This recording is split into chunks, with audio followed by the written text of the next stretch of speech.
Hey yo, salut, bonjour, salutations, on se retrouve aujourd'hui pour une nouvelle vidéo sur ma chaîne La Bibliothèque d'Uriel. On va parler des livres de Joël Dicker, mais juste avant que je commence, n'hésite pas à mettre un like à cette vidéo si elle te plaît et à t'abonner à ma chaîne si ce n'est pas encore fait. Et c'est parti! Donc cette vidéo s'intitule « J'ai découvert Joël Dicker ». Bon, j'ai pas découvert cet auteur, je savais qu'il existait depuis longtemps parce que ma mère elle aime beaucoup ses livres, elle les avait presque tous lus sauf le dernier qui est sorti il y a pas longtemps. Et du coup elle m'en parlait souvent, elle me disait qu'il faudrait que je les lise, que ça me plairait sûrement.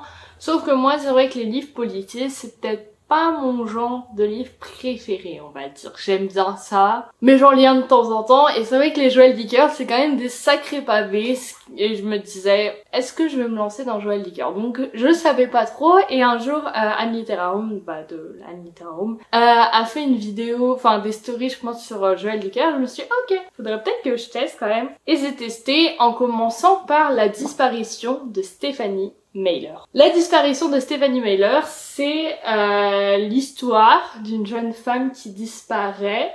Non, c'est l'histoire d'une jeune femme qui est assassinée dehors et d'une famille qui vit à côté qui est également assassinée. Et je sais pas combien d'années plus tard, mais quand même beaucoup, il y a une journaliste qui décide d'enquêter sur cette affaire.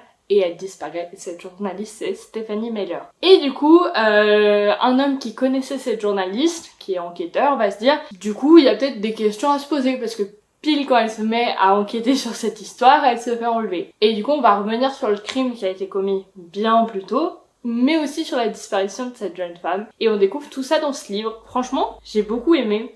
Ce que j'ai moins aimé, c'est qu'en fait, il se passait beaucoup de choses en même temps, comme on suivait un peu deux périodes. Ce qui est souvent le cas dans les Joël Dicker, mais là, c'est vrai que tout était centré en fait autour d'une pièce de théâtre. Enfin, c'est un contexte un peu particulier, mais voilà.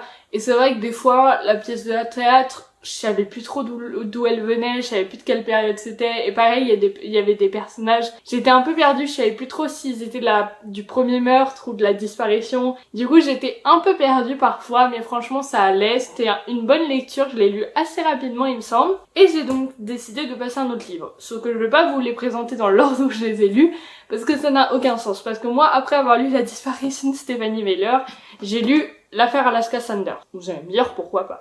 Sauf que en fait, avant de lire l'affaire Alaska Sanders, il faut lire La vérité sur l'affaire Harry Kéber. Sauf que ma mère a perdu ce livre. Je sais pas comment elle a fait. Et enfin, c'est normal, elle a beaucoup de livres et on a déménagé, donc peut-être qu'elle l'a perdu à un moment. Enfin, franchement, je sais pas.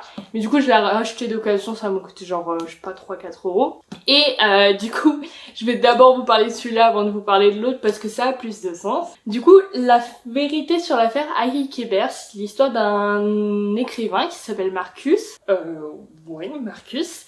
Et du jour au lendemain, un ami à lui qui s'appelle Harry Kéber est accusé d'avoir tué une femme. Et pour cause, puisque le cadavre est retrouvé dans son jardin. Donc voilà.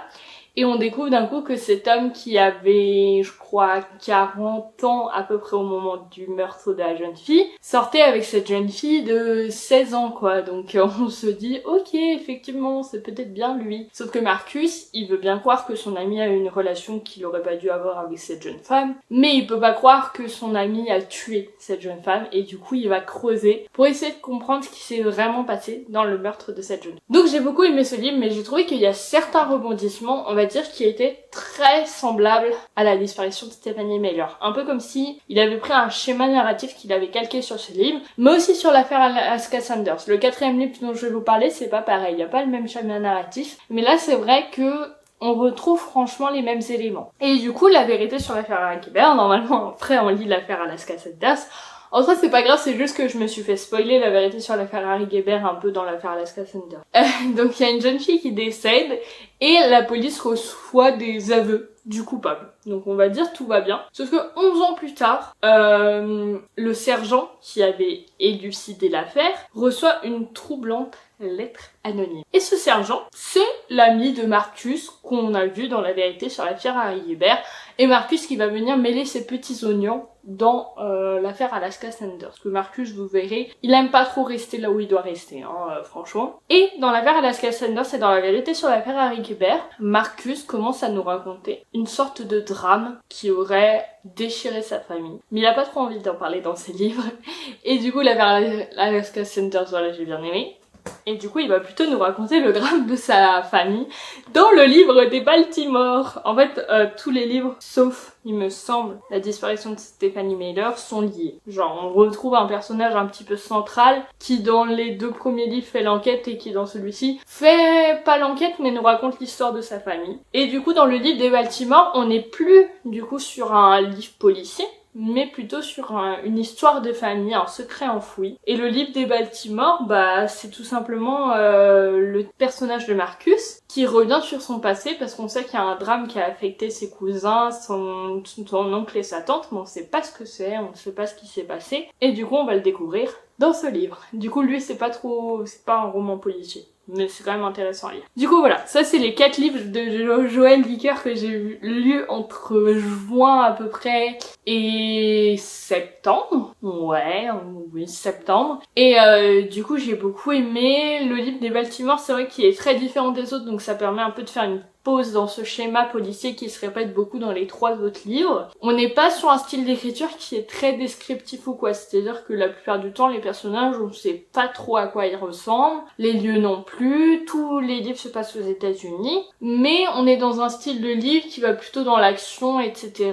dans le mystère, et c'est vrai que ça me plaît bien personnellement, ça se lit assez vite en fait. La plupart de ces livres font environ 500-600 pages, mais perso je les ai à chaque fois lus en à peu près 5 jours je dirais. Bon, ce qui est mon rythme de lecture à peu près normal, mais voilà, c'était très sympa à lire. J'ai 2 autres Joël Dicker à lire qui sont dans ma file à lire, et c'est la vidéo qui est sortie la semaine dernière parce que je viens de faire mon planning de vidéos YouTube et j'ai décidé que c'était comme ça. Et du coup, ces 2 livres, c'est L'énigme de la chambre 622 et les derniers jours de nos pères. Donc les derniers jours de nos pères, c'est le seul que ma mère elle a pas lu parce que elle l'avait pas. Je pense qu'il est sorti il y a pas très longtemps. Je me rends compte que depuis tout à l'heure je regarde ça au lieu de regarder ça. Bon, si mes yeux regardent pas trop au bon endroit, c'est pas grave. Ça fait longtemps que j'ai pas tourné de vidéo. Mais du coup, c'est le seul qu'elle a pas lu, et c'est vrai qu'elle aime beaucoup ses livres parce qu'elle aime bien, bah voilà, ce style, un peu comme moi, genre c'est pas ses livres favoris, mais c'est des lectures sympas qui font bien passer le temps, qui se lisent vite, qui sont intéressantes. C'est vrai que ce que je trouve dommage, c'est qu'en fait des fois c'est tellement empêtré, genre il y a tellement de rebondissements qu'à la fin, tu finis le livre, tu te dis ah ouais c'était hyper intelligent et tout, et genre si 10 minutes après on te demande bah en fait du coup c'était qui le meurtrier, t'es en mode je sais plus. Genre vraiment pour moi c'est ça, genre ma mère elle l'avait pas lu depuis longtemps, elle m'a dit mais du coup c'est qui déjà, et j'ai fait genre je l'avais fini la veille je crois, mais je donne vraiment là je me rappelle plus. Mais à part ça ils sont vraiment bien, et ouais c'est tout ce que j'ai à dire. J'ai hâte de lire les 2 autres. Je vais essayer d'espacer un petit peu. Le dernier jour de nos pères, je pense qu'il est dans le style du livre des Baltimore, parce que le titre me fait plus penser à un livre plutôt secret familial qu'à un livre plutôt histoire policière. Je pense qu'on va plutôt... voilà. Mais j'ai pas lu le résumé très franchement, je l'ai juste pris parce que je savais que ma mère l'avait pas. Je vous en parle dans la vidéo consacrée à ma pile à lire qui est sortie la semaine dernière. Mais voilà. Et l'énigme de la chambre 622, du coup je pense qu'on repart sur une histoire policière. Donc voilà, j'ai bien hâte de lire ces 2 livres. J'espère que cette vidéo vous a plu. En fait au début je voulais faire une vidéo sur chacun des livres et je me suis dit bah c'est dommage parce qu'en soi c'est un peu ma découverte de l'auteur en général. Du coup autant tous en parler dans la même vidéo. Donc voilà, je vous ai fait une vidéo Joël Dicker. J'espère que ça vous a plu. Personnellement j'ai bien aimé la tournée, j'ai bien aimé lire ces livres. Si ça vous a plu, n'hésitez pas à mettre un like, à laisser un petit commentaire. Est-ce que t'as déjà lu un livre de Joël Dicker? Et sinon, est-ce que ça te tente? Et à t'abonner à ma chaîne si ce n'est pas encore fait. Et voilà.